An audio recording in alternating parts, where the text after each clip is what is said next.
بسم اللہ الرحمن الرحیم الحمد للہ کفا وسلام علی عباده الذین اصطفى اما بعد فاعوذ باللہ من الشیطان الرجیم بسم اللہ الرحمن الرحیم یا ایہا الذین آمنوا توبوا الی اللہ توبۃ نصوحا وكما ورد في الحديث الصحيح قال النبي صلى الله عليه وسلم الاعتكاف عشر في رمضان كحجتين وعمرتين.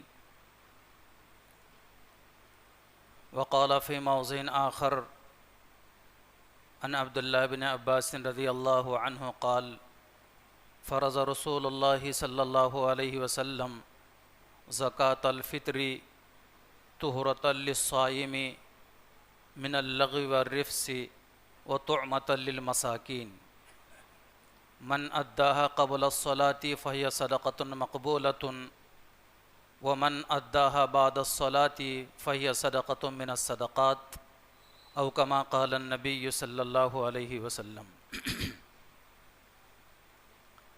قابل احترام دینی بھائی اور عزیزو، ماہ رمضان کے 2 عشرے مکمل طور پر گزر چکے ہیں اور اب ہم اخیر عشرے میں داخل ہو چکے ہیں. رمضان کے پہلے عشرے کو رحمت کا عشرہ کہا گیا ہے، رمضان کے درمیان کے عشرے کو مغفرت کا عشرہ کہا گیا ہے، اور رمضان کے آخری عشرے کو آگ سے خلاصی یعنی جہنم سے چھٹکارے کا عشرہ کہا گیا ہے. ابھی ہم اس میں داخل ہو چکے ہیں. رمضان مبارک کے اخیر عشرے کی 2-3 عبارتیں بڑی خاص ہیں.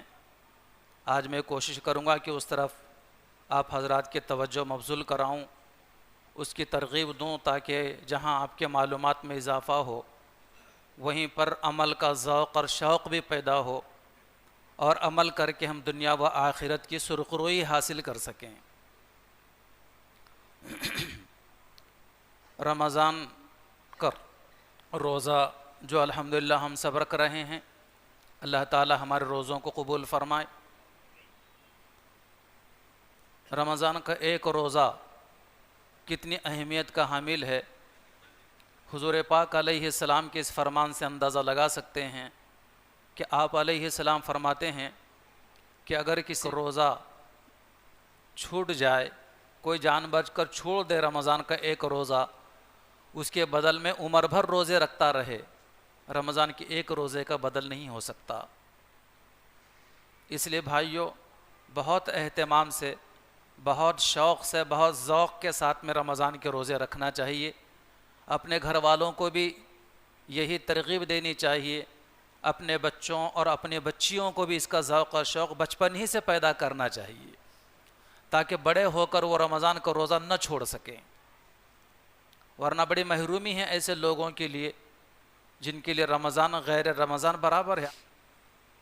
ایک مرتبہ نبی کریم صلی اللہ علیہ وسلم نے رمضان کے مہینے ہی میں، حضرات صحابہ منتشر تھے، ان کو قریب بلایا کہ قریب آ جاؤ. اور حضور پاک علیہ السلام کی عادت مبارکہ تھی کہ جب بیان دیتے آپ تو ممبر پر چڑھ کر دیتے تھے، ممبر پر بیٹھ کر کھڑے ہو کر دیا کرتے تھے. جب قریب آ گئے سب تو آپ علیہ السلام اٹھے اور ممبر پر چڑھنے لگے تو جیسے پہلے سیڑھی پر آپ نے قدم رکھا تو فرمایا آمین، زور سے سب نے سنا اس کو. جب دوسرے سیڑھی پر قدم رکھنے لگے حضور تو پھر فرمایا آپ نے زور سے آمین، اور تیسرے سیڑھی پر قدم رکھنے لگے حضور صلی اللہ علیہ وسلم تو فرمایا کہ آمین. آپ علیہ السلام نے اپنا واعظ بیان تقریر فرمائی. جب ممبر سے نیچے تشریف لائے تو حضرات صحابہ، حضرت کعب بن عجرہ رضی اللہ تعالی عنہ اس حدیث کے راوی ہیں، وہ بیان کرتے ہیں کہ ہم نے حضور سے پوچھا کہ حضور، ممبر پر چڑھتے ہوئے آپ کی عادت مبارکہ ایسی نہیں تھی کہ آپ آمین کہتے ہوئے چڑھیں، لیکن آج ہم نے آپ کو ممبر پر چڑھتے ہوئے 3 مرتبہ آمین کہتے سنا، کیا بات ہے؟ حضور سے کوئی نیا عمل دیکھتے تو صحابہ پوچھ لیا کرتے تھے. تو حضور پاک علیہ الصلوۃ والسلام فرمایا کہ میں جب ممبر پر چڑھنے کے لیے حاضر ہوا تو حضرت جبرائیل آسمان سے آئے. حضرت جبرائیل علیہ الصلوۃ والسلام نے آ کر کہا کہ ہلاک ہو جائے وہ شخص، برباد ہو جائے وہ شخص جو رمضان کا مہینہ پائے اور اس کی مغفرت نہ ہو. تو میں نے حضرت جبرائیل کے اس بد دعا پر میں نے آمین کہی. معلوم ہے کہ رمضان کی آمد ہمارے مغفرت کا باعث ہے، اس لیے رمضان کا جو وظیفہ ہے وہ ہمارا اپنا وظیفہ ہونا چاہیے.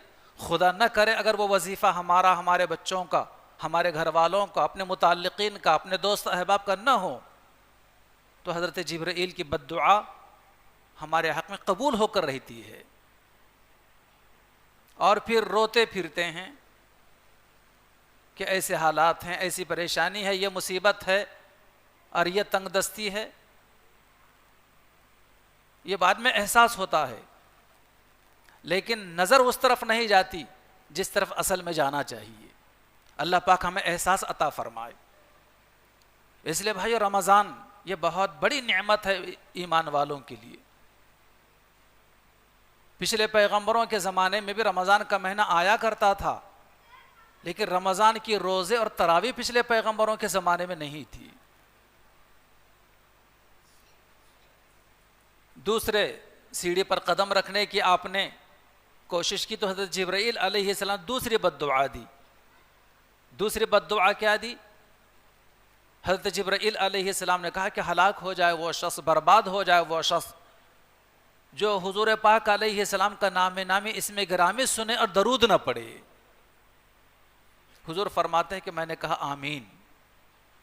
اس سے معلوم ہوا کہ آقائے دو جہاں علیہ الصلوۃ والسلام کا نام نامی اسم گرامی کسی کی زبان سے ہم سنیں، اپنے قلم سے لکھیں یا اپنے زبان سے پڑھیں، تینوں صورتوں میں دل کے خلوص کے ساتھ میں درود شریف پڑھنا چاہیے صلی اللہ علیہ وسلم. لیکن اگر ہم نہیں پڑھتے، بولتے بھی ہیں زبان سے، حضور کا نام بھی لیتے ہیں، قلم سے لکھتے بھی ہیں، دوسرے کی زبانی سنتے بھی ہیں، لیکن اگر حضور کا نام نامی اسم گرامی سن کر درود اگر نہیں پڑھتے تو پھر بے برکتی، مصیبتیں، پریشانیاں جس کی جبرائیل نے بد دعا کی ہے وہ ہمارے حق میں قبول ہو جاتی، چاہے ہم سمجھیں چاہے نہ سمجھیں. اس لیے ماہ رمضان کے آمد کے اوپر روزہ ضروری، اور جب بھی آقائے دو جہاں علیہ السلام کا نام سنے درود شریف بھی ضروری. حضرت مجدد الف ثانی شیخ احمد سرہندی رحمۃ اللہ علیہ ہمارے ملک کے صف اول کے بڑے بزرگوں میں ان کا شمار ہوتا ہے. وہ فرماتے ہیں کہ رمضان المبارک میں اللہ تعالیٰ کی انوار و برکات کیسے بندوں کے لیے برستی ہے. سال بھر روزانہ بھی اللہ کی رحمتیں برکتیں رہتی ہیں، لیکن حضرت مجدد الف ثانی علیہ رحمہ فرماتے ہیں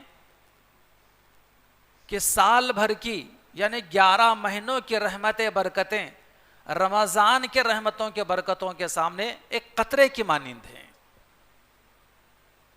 گویا رمضان میں آنے والی اللہ تعالیٰ کی طرف سے رحمتیں برکتیں ایک سمندر کے مانند ہیں.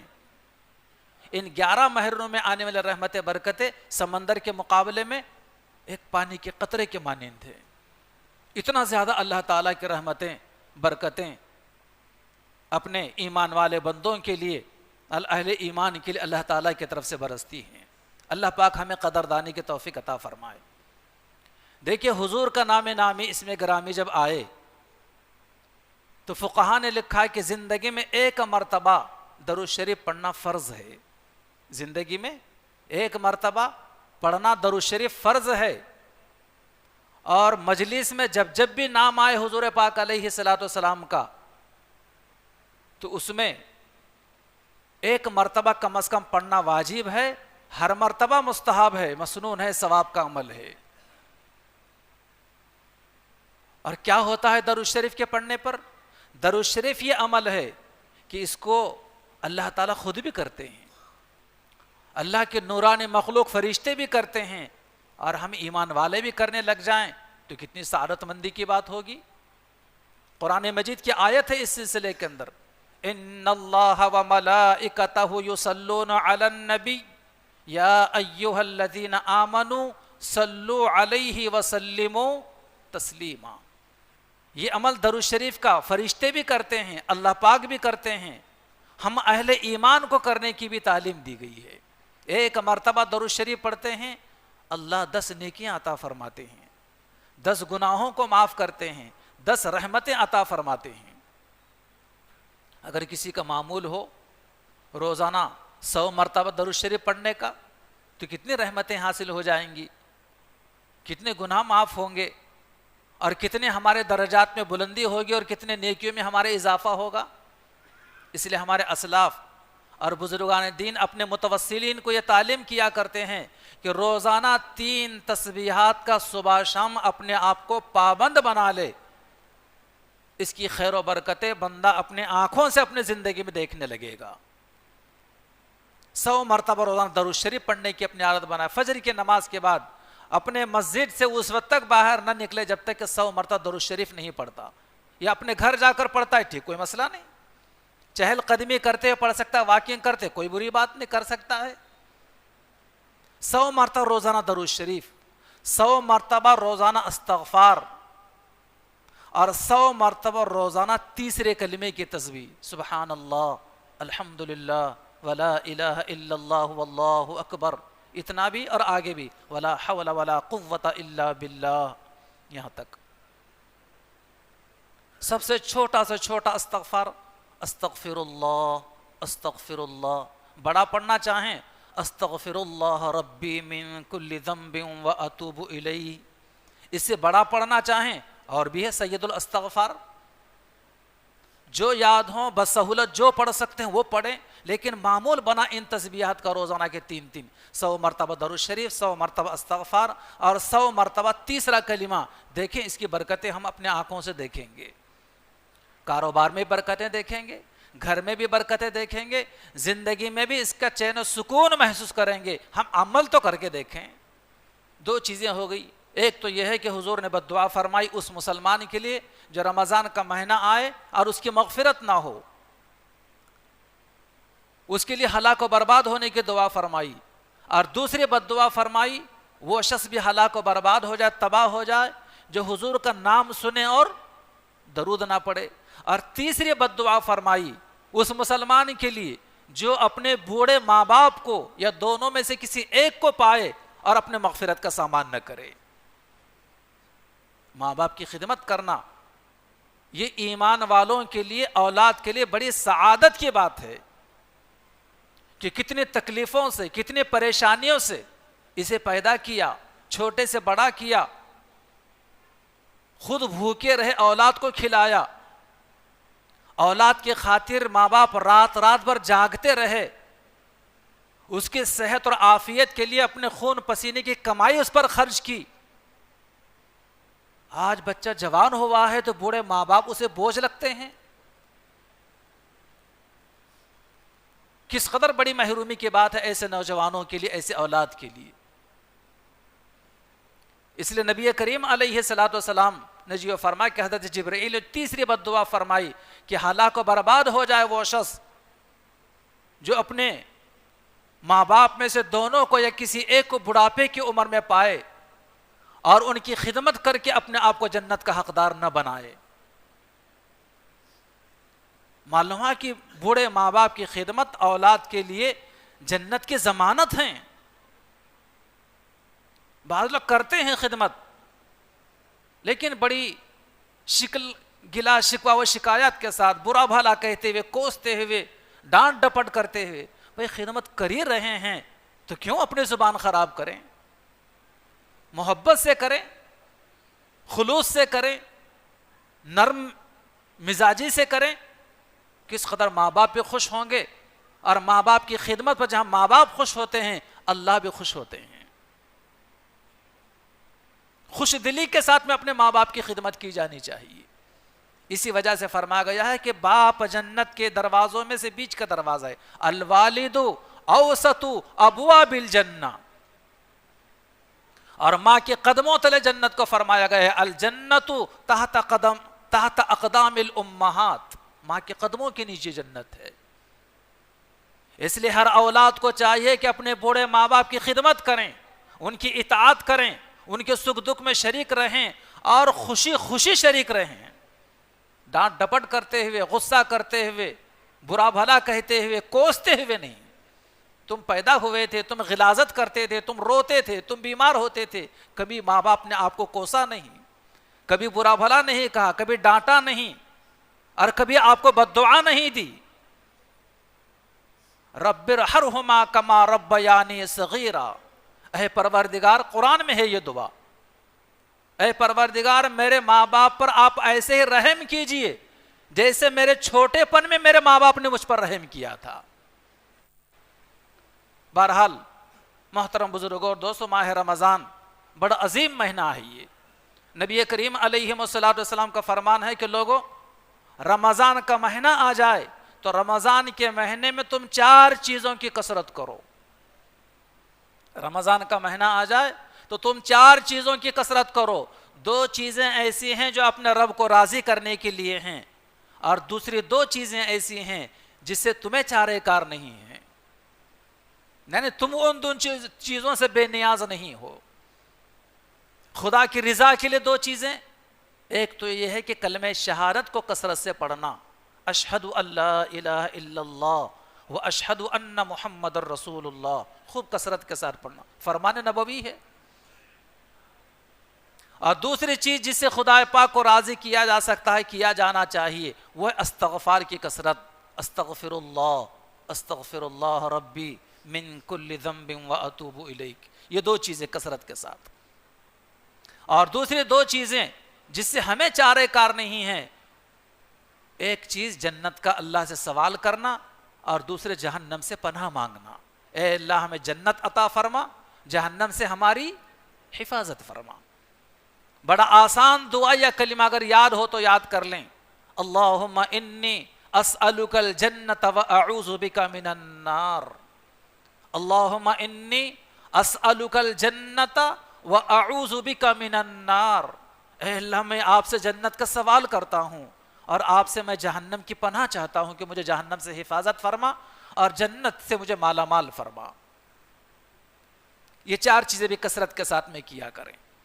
ماہ رمضان کا یہ اخیر عشرہ جس کے 3 دن بھی گزرنے کو ہیں، 23 تاریخ ہو چکی ہے، اس مہینے میں خاص طور پر ہر مسجد کے اندر کچھ لوگ اعتکاف میں بیٹھتے ہیں، اللہ کی رضا کے لیے مسجد میں حاضر ہوتے ہیں، گویا ان کا 10 دن کے لیے اللہ کے گھر میں آ کر بیٹھ جانا، اپنے مرادوں کو حاصل کر لینا ہے، اپنے مرادوں کو پا لینا ہے۔ پیغمبر اسلام علیہ السلام ہجرت کر کے جب مدینہ منورہ تشریف لائے تو آپ علیہ السلام نے اپنی زندگی کے آخری سال تک ہر سال آپ نے اعتکاف فرمایا ہے۔ کیا ثواب ہے اس کا؟ اللہ کے نبی علیہ السلام فرماتے ہیں کہ 10 دن کا جو مسلمان اعتکاف کرتا ہے 2 حج اور 2 عمرے کرنے کا ثواب پاتا ہے۔ وہ اگرچہ کہ دنیاوی اعتبار سے وہ حاجی نہیں کہلاتا، عمرہ کرنے والا نہیں کہلاتا، لیکن 2 حج کرنے پر اور 2 عمرے کرنے پر جتنا ثواب ہے 10 دن کا اعتکاف کرنے پر اتنا ہی ثواب ہے۔ فرمان نبوی ہے، حضور علیہ السلام فرماتے ہیں الاعتکاف 10 فی رمضان کا حجتین و عمرتین، رمضان کے اخیر 10 دنوں کا اعتکاف کرنا 2 حج اور 2 عمرے کے مانند ثواب رکھتا ہے۔ بڑے خوش نصیب ہیں وہ لوگ جن کو اللہ توفیق دیتے ہیں، وہ اللہ کے بابرکت گھر میں آ کر معتکف ہو جاتے ہیں۔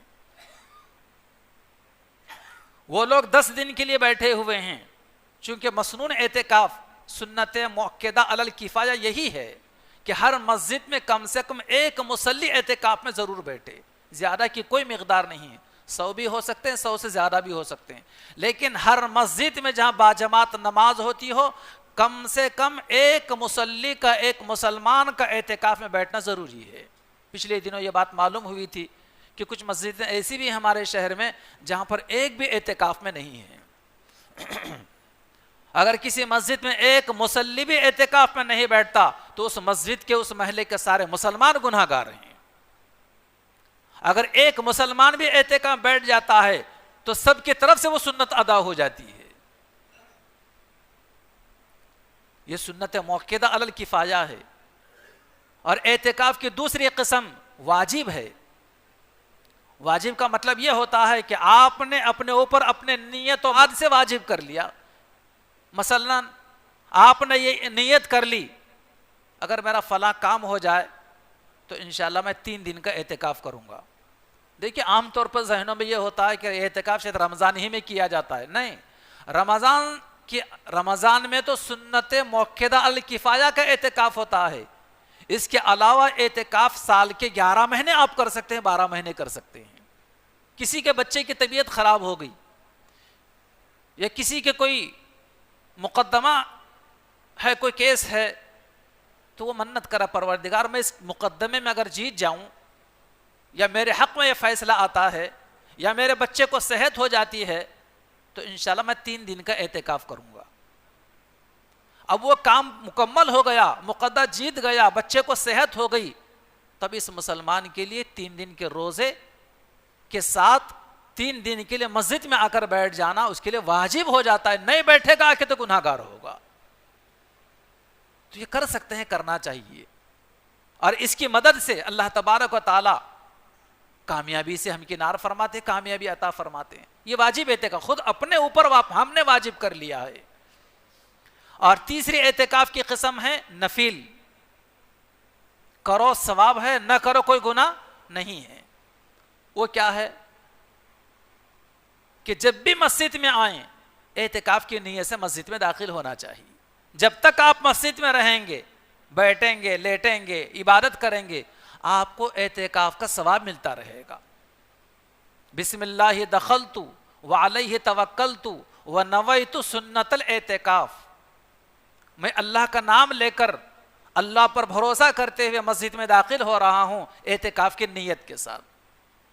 جب اس نیت سے اللہ کے بابرکت گھر میں داخل ہوں گے, جب تک رہیں گے, چاہے 10 منٹ رہو چاہے 1 گھنٹہ رہو, اعتکاف کا ثواب سے مالا مال ہم رہیں گے. ہمارے اسلاف اور بزرگان دین کا یہی معمول رہا ہے کہ جب بھی مسجد میں داخل ہوتے تو اعتکاف کی نیت سے مسجد میں داخل ہوتے تھے. یہ کرنا چاہیے, بڑا ثواب ہے اس کا.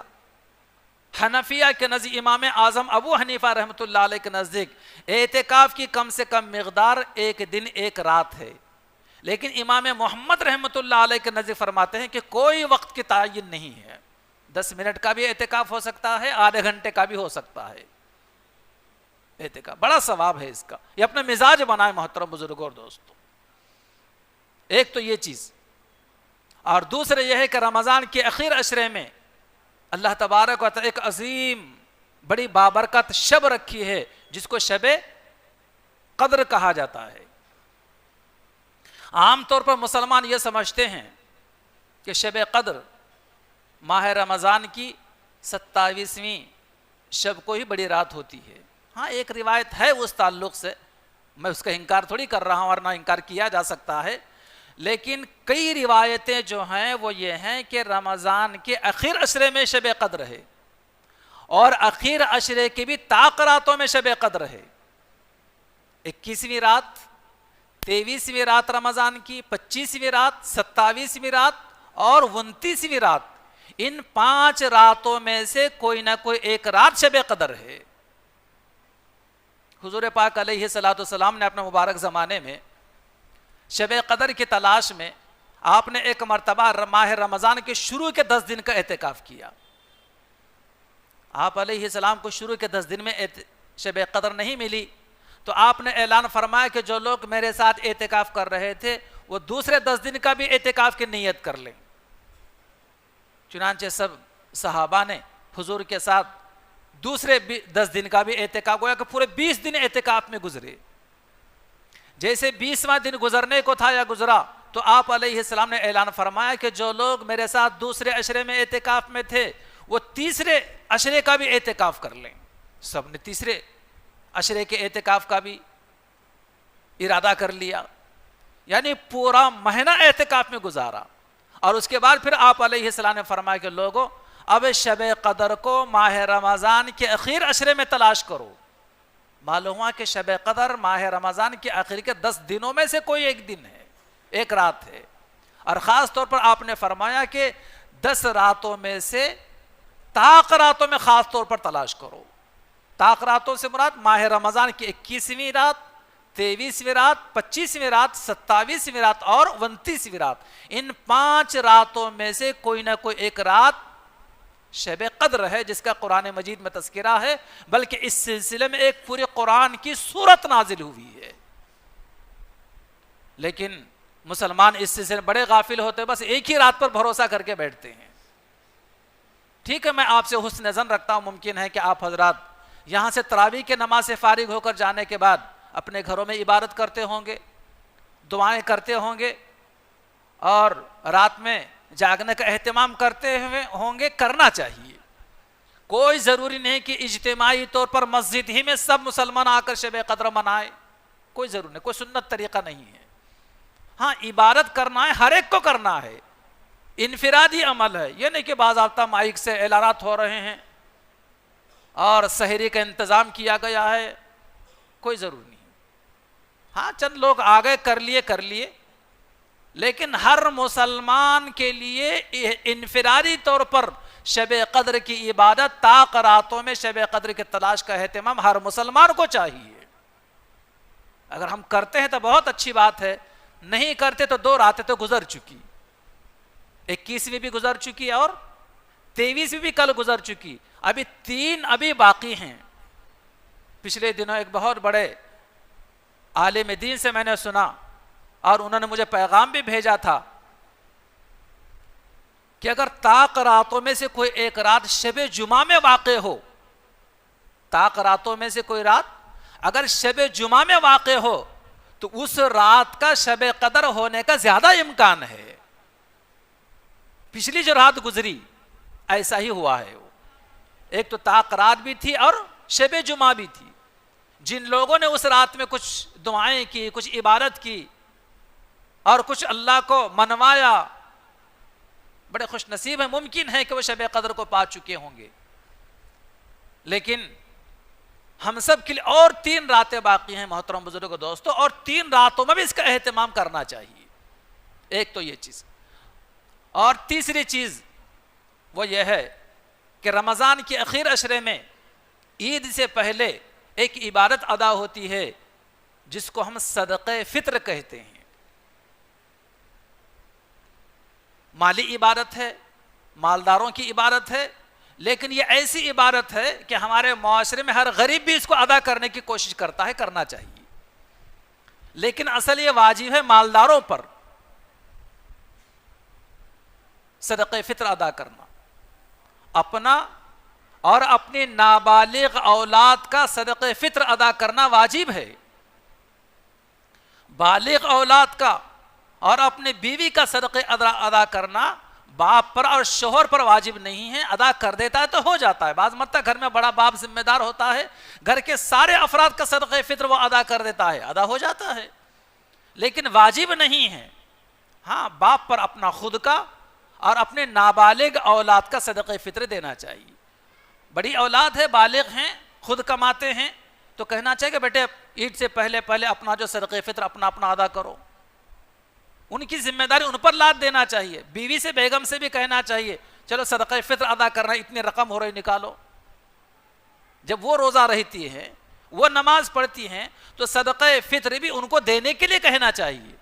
جب اپنے جیب سے، اپنے پرس سے، اپنے ہاتھ سے رقم جاتی ہے تو وہ بات نہیں آتی جو دوسرے کے ہاتھ سے ادا ہوتی ہے۔ ترغیب دینا چاہیے گھر والے، گھر کے بڑے بچوں کو بھی اور اپنے خاص طور پر اہلیہ کو بھی، بیوی کو بھی۔ ہاں، نابالغ بچوں کا تو آپ کے اوپر ہے، کیا فائدہ ہوتا ہے اس کا؟ ابو داؤد شریف کی روایت ہے، نبی کریم صلی اللہ علیہ وسلم فرماتے ہیں فرض رسول اللہ صلی اللہ علیہ وسلم زکاۃ الفطر طہورۃ للصائم من اللغو والرفث وطعمۃ للمساکین، کہ اللہ کے نبی صلی اللہ علیہ وسلم نے روزے کی بھی زکوٰۃ فرض کی ہے۔ روزے کی زکوٰۃ کیا ہے؟ صدقہ فطر ہے۔ صدقہ فطر ادا کرنے کی وجہ سے ہمارا روزہ اللہ تعالیٰ کے بارگاہ میں قبول ہونے کی قابل ہو جاتا ہے. کبھی روزے میں ہم نے کوئی لغو بات کی ہو, کوئی فضول بات کی ہو, کوئی ایسا عمل ہم نے کیا ہو جو روزے میں نہیں کرنا چاہیے تھا, جس کی وجہ سے روزے میں کچھ نقص آ گیا ہے, تو صدقہ فطر دینے کی وجہ سے روزے کا نقص ختم ہو جاتا ہے اور وہ روزہ اللہ کے بارگاہ میں قابل قبول ہوتا ہے, قبول ہونے کے قابل ہو جاتا ہے. اسی کو فرمایا گیا ہے طہورا للصائم من اللغو والرفث.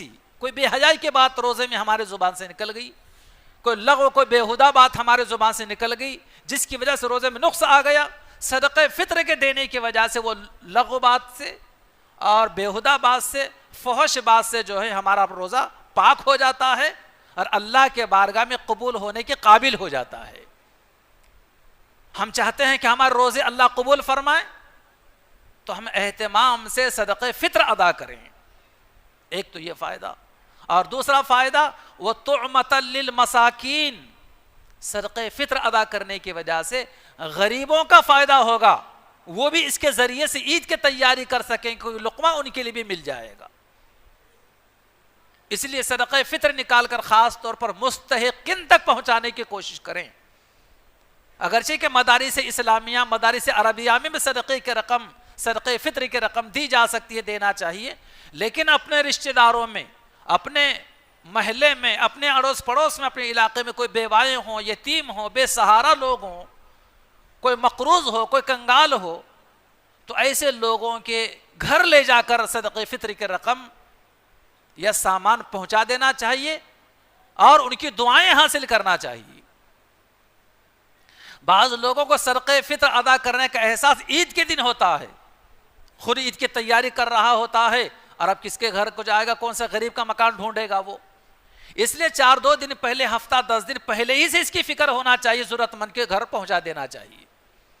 اگر ہم نے عید کی نماز تک صدقہ فطر ادا نہیں کیا, اللہ کے نبی علیہ الصلوۃ والسلام فرماتے کہ وہ صدقہ ایک عام صدقہ خیرات کی طرح ہے. وہ من اداها قبل الصلاۃ فہی صدقۃ مقبولۃ.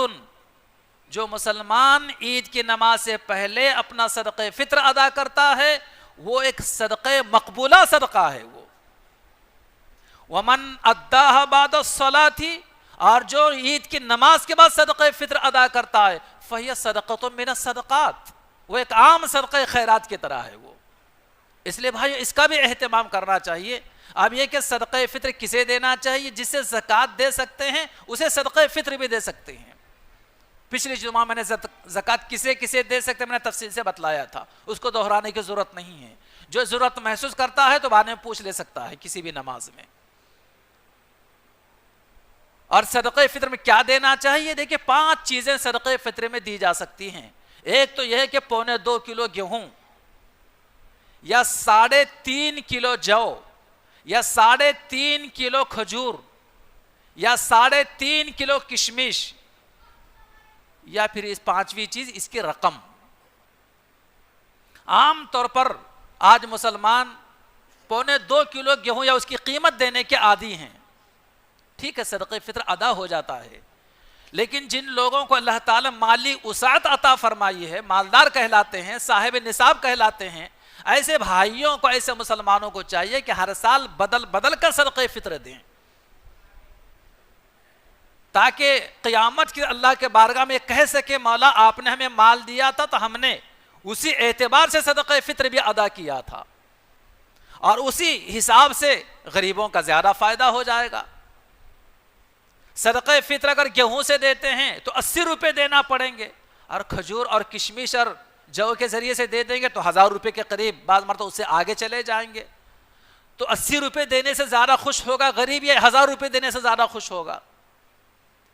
80 روپے سے زیادہ غریب کی ضرورتیں پوری ہوتی ہیں, یا 1000 روپے دینے سے زیادہ اس کی ضرورتیں پوری ہوتی ہیں؟